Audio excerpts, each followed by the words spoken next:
Hello, we're live. You get to see me. I'm all ready to go out already. We're going to see Janet Planet, Don and I and Muggsy. I'm going to try and get chapter 9 in before we leave. So I got ready early. Read the story, When Others Let You Down, chapter 9. And he has a big scripture, Luke 24, verses 13 through 35. Here we go. It's big. That same day, two of Jesus' followers were going to a town named Emmaus, about 7 miles from Jerusalem. It's either Emmaus or Emmaus. From Emmaus. Anyhow, about 7 miles from Jerusalem. They were talking about everything that had happened. While they were talking and discussing, Jesus himself came near and began walking with them.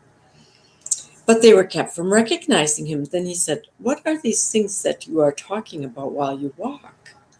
The two followers stopped, looking very sad. The one, named Cleopas, answered, "Are you the only visitor in Jerusalem who does not know what just happened here?" Jesus said to them, "What are you talking about?" They said, "About Jesus of Nazareth. He was a prophet who said and did many powerful things before God and all the people. Our leaders and the leading priests handed him over to be sentenced to death, and they crucified him. But we were hoping that he would free Israel. Besides this, it is now the 3rd day since this happened, and today some women among us amazed us. Early this morning they went to the tomb, but they did not find his body there. They came and told us that they had seen a vision of angels who said that Jesus was alive. So some of our group went to the tomb too. They found it, just as the woman said, but they did not see Jesus." Then Jesus said to them, "You are foolish and slow to believe everything the prophets said.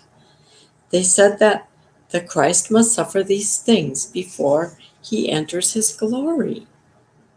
Then, starting with what Moses and all the prophets had said about him, Jesus began to explain everything that had written about himself in the scriptures. They came near the town of Emmaus, and Jesus acted as if he were going farther, but they begged him, "Stay with us because it is late, it is almost night."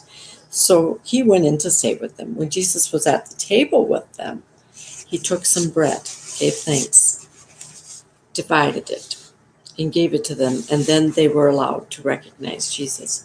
But when they saw who he was, he immediately disappeared. They said to each other, "It felt like a fire burning in us when Jesus talked to us on the road and explained the scriptures to us." So the two followers got up at once and went back to Jerusalem. There they found the 11 apostles and others gathered. They were saying, "The Lord really has risen from the dead. He showed himself to Simon."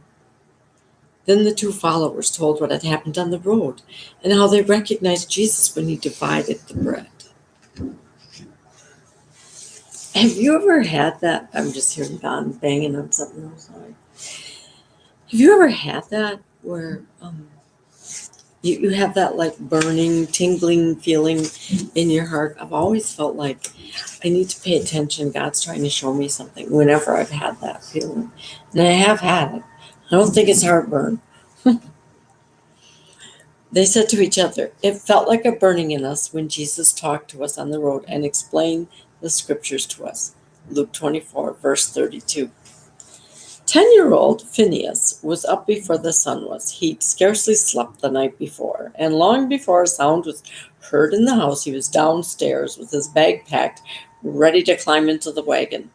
The year was 1820, and Phineas was about to see an island, his island, the island promised to him at birth.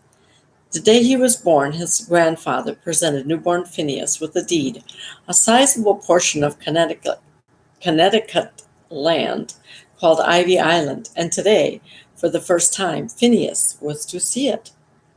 Not every boy is born a proprietor. Phineas's grandparents were always quick to remind their son of this. They urged him not to forget them when he came of age. Neighbors feared that the young landowner wouldn't want to play with their children. Silly fears. Their concerns were legitimate. Phineas was different from his playmates. While they dreamed of dragons and knights, his fantasies were of Ivy Island. Someday he would be lord of his own territory. He'd build a house, start a farm, raise cattle, rule his domain. Oh my gosh, Grandpa, you're creating a monster. When you own an island, you feel important. When you own an island, you want to see it. Phineas had yet to see it. He pleaded with his father to take him to the island, and finally, in the summer of 1820, his father agreed. 3 sleepless nights preceded the expedition. Then, early that morning, Phineas, his father, and a hired hand climbed into the buggy and began the long-anticipated journey. Finally, Phineas would see his land. He could scarcely sit still. At the top of each hill, he would ask, "Are we nearly there? Can I see it from here?" And his father would encourage him to be patient and assure him that they were drawing near. I wonder if they stopped the wagon and told him, "If you ask one more time, we're going to turn around and go home." Finally, his dad pointed north beyond a meadow to a row of tall trees stretching into the sky. "There," he said, "there's Ivy Island." Phineas was overcome. Remember, he's only 10. He jumped from the wagon and dashed through the meadow, leaving his father far behind. He raced to the row of trees and to an opening from which Ivy Island was visible. When he saw the land, he stopped. His heart sank. Ivy Island was 5 acres of snake-infested marshland. His grandfather had called it the most valuable land in Connecticut.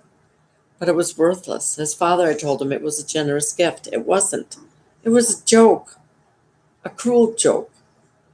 As stunned Phineas stared, the father and the hired hand roared with laughter. Phineas was not the fortunate beneficiary of the family. He was now the laughingstock of the family. Grandfather Taylor had played a joke on his heir. Phineas didn't laugh, nor did he forget. That disappointment shaped his life. He, the deceived, made a lifestyle out of deception. The little boy fooled made a career out of fooling people. He even may have fooled you. You don't know him as Phineas. You know him as PT. You don't know him as a landowner. You know him as a promoter. You know him as the one who coined the phrase, "There's a sucker born every minute." I know who this is. He spent his life proving it. Such was the life of P.T. Barnum, circus man.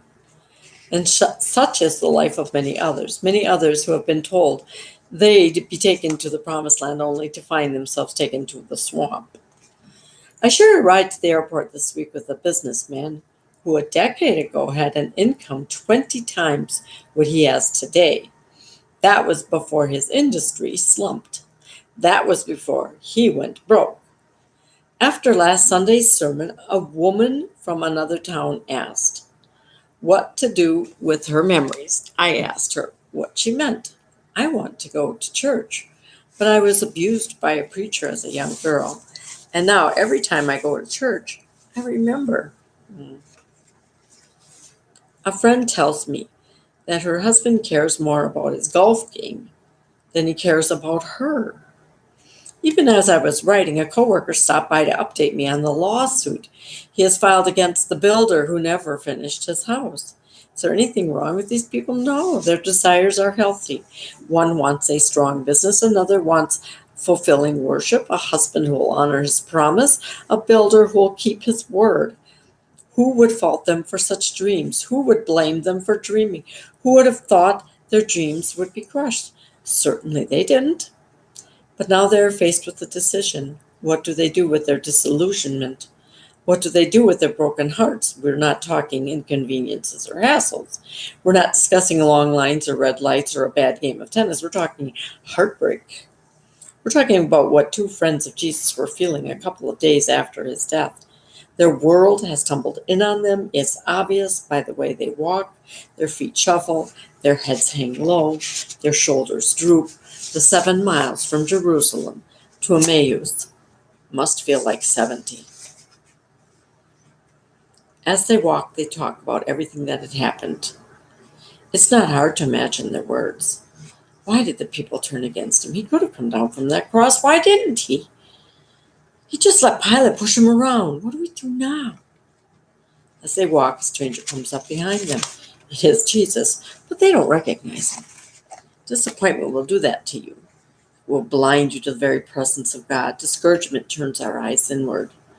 God could be walking next to us, but despair clouds our vision. Despair does something else. Not only does it cloud our vision, it hardens our hearts. We get cynical, we get calloused, and when good news comes, we don't want to accept it for fear of being disappointed again. That's what happened to these two people. Later on, they say these words. And today, some women among us amazed us. Early this morning, they went to the tomb, but they did not find his body there.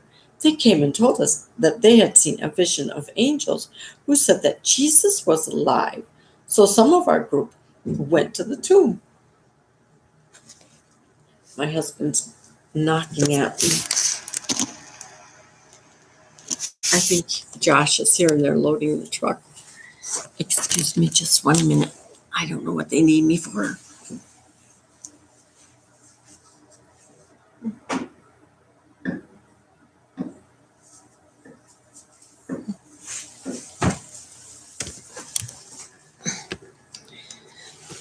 Yeah, that's what they're doing.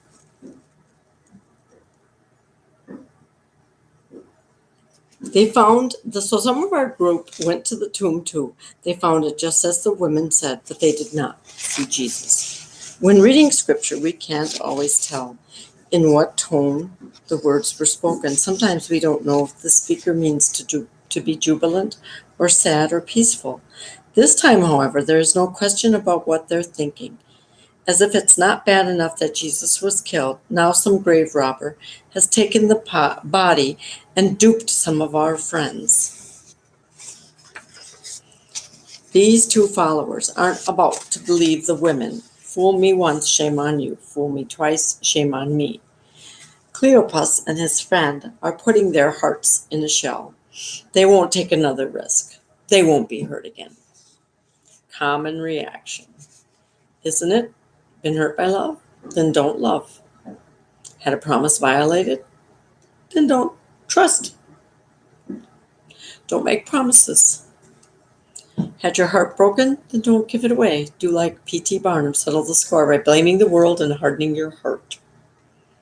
There is a line, a fine line, which once crossed can be fatal. It's the line between disappointment and anger, between hurt and hate, between bitterness and blame. If you are nearing that line, let me urge you, do not cross it. Step back and ask this question. How long am I going to pay for my disappointment? How long am I going to go on nursing my hurt? Today, I think we have professional victims. Oh my gosh. It's like they compete to see who is a bigger victim of what. At some point, you have to move on. At some point, you have to heal. At some point, you have to let Jesus do for you what he did for these men. Know what he did. First of all, he came to them. I know we've already mentioned that, but it's worth repeating. He didn't sit back and cross his arms and say, why can't those two get with the program? He didn't complain to the angel and say, why won't they believe the empty tomb? Why are they so hard to please? What did he do? He met them at their point of pain. Though death has been destroyed and sin annulled, he has not retired. The resurrected Lord has once again wrapped himself in flesh, put on human clothes, and searched out hurting feelings and hearts. Read carefully their words and see if you can find their hurt. Jesus said to them, what are you talking about? They said, about Jesus of Nazareth. He was a prophet who said and did many powerful things before God and all the people. Our leaders and the leading priests handed him over to be sentenced to death, and they crucified him. But we were hoping that he would free Israel. There it is, but we were hoping. The disciples had hoped Jesus would free Israel. Some of them had hoped he would free it by conflict too, by battle. They had hoped he'd kick out the Romans. They'd hoped Pilate would be out. Get out. And Jesus would be in, but Pilate was still in, and Jesus was dead. I think sometimes today people hope Donald Trump will do it all. Our world is such a big mess. Huh. No, Donald Trump can't do it by himself. No, he cannot. And some of us better get our butts in gear and help bring truth, light, Jesus Christ, back to the face of the earth. But Pilate was still in and Jesus was dead. Unfulfilled expectations. God didn't do what they wanted him to. They knew what they expected of Jesus. They knew what he was supposed to do. They didn't have to ask him. If Jesus is the Messiah, he won't sleep in my storm. He won't ever die. He won't defy tradition. He'll do what he is supposed to do. And in the manner I think he should do it. But that's not what he did. Woo! And aren't we glad? Aren't we glad the prayer of Cleopas and his friend went unanswered? Aren't we glad God didn't adjust his agenda to fulfill the request of these two disciples? God's vision was a lot larger than theirs. They just didn't know it. They were good disciples with good hearts and sincere prayer. They just had the wrong expectations.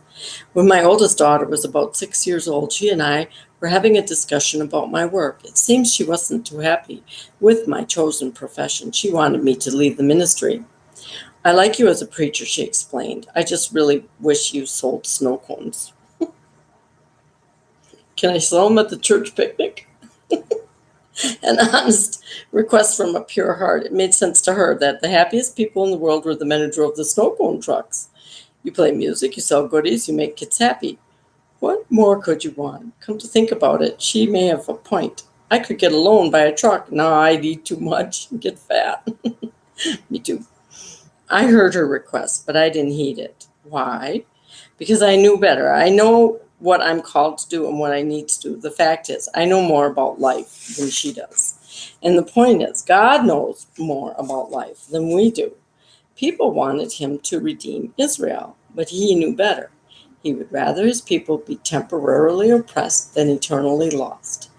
When forced to choose between battling Pilate and battling Satan, he chose the battle he couldn't win. He said no to what they wanted and yes to what they needed. He said no to a liberated Israel and yes to a liberated humanity. And once again, aren't we glad he did? And aren't we glad he does? Now be honest. Are we glad he says no to what we want and yes to what we need? Not always. If we ask for a new marriage and he says honor the one you've got, we aren't happy. If we ask for healing and he says learn through the pain, we aren't happy. If we ask for more money and he says treasure the unseen, we aren't always happy. When God doesn't do what we want, it's not easy, never has been, never will be. But faith is the conviction that God knows more than we do about this life and he will get us through it. Remember, disappointment is caused by unmet expectations. Disappointment is cured by revamped expectations. I like that story about the fellow who went to the pet store in search of a singing parakeet. Seems he was a bachelor and his house was too quiet. The store owner had just the bird for him, so the man bought it. The next day, the bachelor came home from work to a house full of music. He went to the cage to feed the bird and noticed for the first time that the parakeet had only one leg. He felt cheated. He'd been sold a one-legged bird. So he called and complained. What do you want? The store owner responded. A bird who can sing or a bird who can dance? Good question for times of disappointment. What do we want? That's what Jesus asked the disciples. What do you want? Do you want temporary freedom or eternal freedom? Jesus sets about the task of restructuring their expectations. Okay. I think I'm going to stop here and pick it up again later tonight because otherwise I'll miss seeing my son. Okay, I'm ending the stream. We're going to finish this tonight.